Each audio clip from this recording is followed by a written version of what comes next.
All right, so you know that feeling, right? Like when you finally get that new gadget you've been wanting, or you add something to your cart online, and you hear that satisfying click. Oh, yeah. But we all love to indulge ourselves sometimes, right? Right. But what happens when those little indulgences start to feel like less of a treat and more like something you need? Well, the interesting thing is our brains are actually hardwired to seek out pleasure, and it makes sense. It's a survival mechanism. But the thing is, when we're always chasing those dopamine hits, we run into a bit of a problem. Oh, really? Yeah, it's called the paradox of pleasure. Paradox of pleasure. Basically, what it means is that the more we indulge, the less we actually enjoy it over time. Wait, so you're saying that if I'm constantly like giving into what I want, it might actually make me less happy over time? That doesn't seem to make sense. I know it sounds kind of counterintuitive, but it really comes down to how our brains are wired to process pleasure and rewards. Hmm. So let's think about that online shopping spree you mentioned for a second. In that moment when you're adding things to your cart, you get this surge of dopamine, that feel-good chemical in your brain. Right.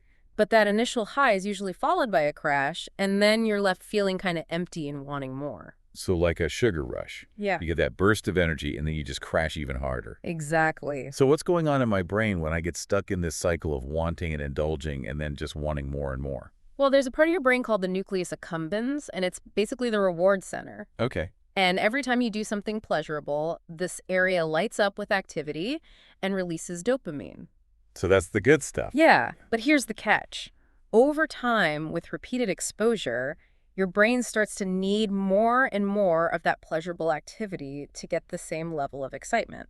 So like my brain builds up a tolerance to it. Exactly like what happens with certain medications, you need a higher dose to get the same effect. Oh, wow. So that's where the desensitization thing comes in. Precisely, the more you indulge in something, the less sensitive your brain becomes to those dopamine hits. Hmm? And then your brain adapts, and you end up needing a bigger and bigger dose of that pleasurable activity to feel satisfied. Oh, man, it's a vicious cycle. It is, and it can be really tough to break free from. So we're not just talking about like overeating or spending too much. Here we're talking about something that's changing my brain. Yeah, and that's not even the whole story. Overindulgence can actually have a big impact on other parts of your brain that are involved in decision making and self-control, like the prefrontal cortex. Hmm. But we can get into that a little bit later. Yeah. First, I think it's important to unpack this idea of overindulgence a little bit more, because it's not just about enjoying things right. Yeah, I get that it's more like crossing a line where those enjoyable things start to have negative consequences in your life. Right. Like I love to binge a good Netflix show, but if I'm staying up all night and I'm exhausted the next day, that's obviously not good for me. Exactly. You have to recognize that point where the short-term pleasure is outweighing your long-term well-being. Yeah. And what's interesting is that overindulgence isn't always about seeking out pleasure. Wow. Sometimes it's about avoiding discomfort or negative emotions. So you're saying we indulge not because it feels good, but because it helps us avoid feeling bad. Think about it. You've had a long, stressful day at work. You come home feeling totally drained. No. You could choose to unwind by going for a walk or spending time with people you love Right. or reading a book, but instead you find yourself reaching for a bag of chips or scrolling through social media. It's so true. And that's because it's easier and it's immediate. Yeah, and it's right there. And it provides a temporary escape from those feelings of stress and exhaustion. It's like putting a Band-Aid on the problem instead of actually fixing it. Yeah, and that's where we get this illusion of fulfillment. Hmm. We think we're addressing the issue, but we're really just pushing it down the road. So it gets worse and worse. And research has actually shown that the same areas of your brain that light up when you experience genuine fulfillment, like achieving a long-term goal or connecting deeply with someone, those same areas can be activated even if it's just temporarily during moments of overindulgence. So you're telling me that my brain can't even tell the difference between the satisfaction I get from, let's say, buying new shoes I don't need versus the feeling I get from accomplishing a big goal. It's not that your brain can't tell the difference at all. It's more like overindulgence is kind of like a shortcut. Okay. It gives you a little taste of that reward without having to put in the real work. Hmm. And that's why it's so addictive. But that feeling is fleeting and you always end up wanting more. So we're chasing a mirage. We think we're going to find happiness, but it's not really there. Yeah, and that brings us back to this idea that overindulgence is actually pulling us away from what really matters. The important stuff. If we're always looking for that quick hit of pleasure, we have less time and energy to spend on the things that actually bring meaning and purpose to our lives. Like our relationships and passions. Exactly, things like that. Okay, This is all making a lot of sense, but I have to say it's also a little bit scary. Like, if we're wired to seek pleasure and we're surrounded by temptation, are we doomed to be stuck on this hedonic treadmill forever? Not necessarily, and that's what we'll explore in the next part of our deep dive. Okay, good, because I was getting a little worried there for a second. Once we understand the science behind overindulgence, we can actually start to develop some strategies to take back control and create a more fulfilling life. All right, I'm ready for that. Uh, Let's do it. Okay, so we've talked about how our brains can be kind of sneaky when it comes to pleasure and how overindulging can actually lead to like diminishing returns. right. But what do we do about it? Is there a way to break free from this cycle and actually find a good balance? Absolutely. And it's not about like depriving yourself or becoming some kind of robot that avoids all pleasure. Okay, good. It's about understanding how your brain works and how to work with it instead of against it. So it's less about saying no to everything and more about figuring out how to enjoy things without going overboard. Exactly. And one of the most powerful tools we have is moderation. You see, moderation isn't just about limiting how much of something you do or eat or buy. Mhm. It's really about shifting your mindset from that instant gratification to something more fulfilling in the long run. Okay, but how do we actually put that into practice? Yeah. It's easy to say everything in moderation, but when you're faced with a delicious dessert or like the latest gadget, it's really hard to resist. It definitely takes effort, but the good news is our brains can actually change. Oh, that's good. We can rewire those pathways and strengthen our ability to make better choices. So how do we do that? One of the best ways is through mindfulness. Mindfulness. Yeah, have you heard of that? I have, but I'm not totally sure what it means in this context. Basically, mindfulness is like hitting the pause button on your brain. Okay. It's about becoming aware of your thoughts and feelings in the moment without judging yourself. So let's say you really want that extra slice of cake. Oh, I know that feeling. Instead of just grabbing it, automatically take a second to pause and ask yourself, am I really hungry or am I just bored? Or how am I going to feel after I eat this? So just taking a moment to think before you act. Exactly. That simple act of pausing can be so powerful in breaking those automatic habits. That makes a lot of sense. Yeah. But what about those times when we do give in to temptation? How do we avoid feeling guilty afterwards? That's where self-compassion comes in. Self-compassion. Yeah, remember, nobody's perfect and we all mess up sometimes. Oh, yeah, for sure. The key is to treat yourself with the same kindness that you would treat a friend.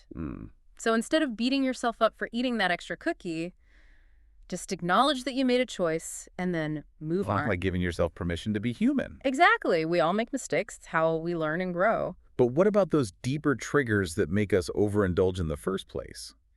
You mentioned earlier that sometimes it's about avoiding uncomfortable feelings. Right. How do we deal with that? Well, that's where it's important to find healthy ways to cope with those feelings. Okay. So instead of reaching for those chips when you're stressed, maybe try going for a walk or listening to music or practicing yoga. I find that journaling really helps me process my emotions. That's a great example. The key is to experiment and find what works best for you. Yeah, different strokes for different folks. And remember, building new habits takes time, so don't get discouraged if you don't see results overnight. Just be patient with yourself and celebrate those small wins along the way. So what else can we do besides mindfulness, self-compassion, and finding healthy coping mechanisms? Is there anything else that can help us stop overindulging? Oh, absolutely. Another helpful tool is something called stimulus control. Stimulus control. It's basically about changing your environment to reduce temptation. Okay. So if you're trying to cut back on sugary snacks, maybe don't keep them in the house. Out of sight, out of mind. Exactly. Or if you find yourself constantly scrolling through social media, try deleting those apps from your phone or setting time limits for how long you can use them. So you're making it harder to give in to those urges. Right. And you can do this for all kinds of overindulgent behaviors. If you tend to overspend online, you could unsubscribe from those tempting email lists or remove your saved credit card info from websites. So you're basically making it easier to make the healthier choice. Precisely. But even with all the best intentions, we're all going to slip up sometimes. Of course. What's the best way to get back on track after you've overindulged? First of all, don't beat yourself up about it. Okay, easier said than done. Remember, one slip-up doesn't erase all your progress. True. Instead of dwelling on the past, just acknowledge what happened, learn from it, and then refocus on your goals. There's also a little trick that can be really helpful. Visualize your future self. Visualize my future self. What do you mean by that? Imagine yourself a year from now living a life where you have a healthy and balanced relationship with those things you used to overindulge in. Okay. What does that look like? How do you feel?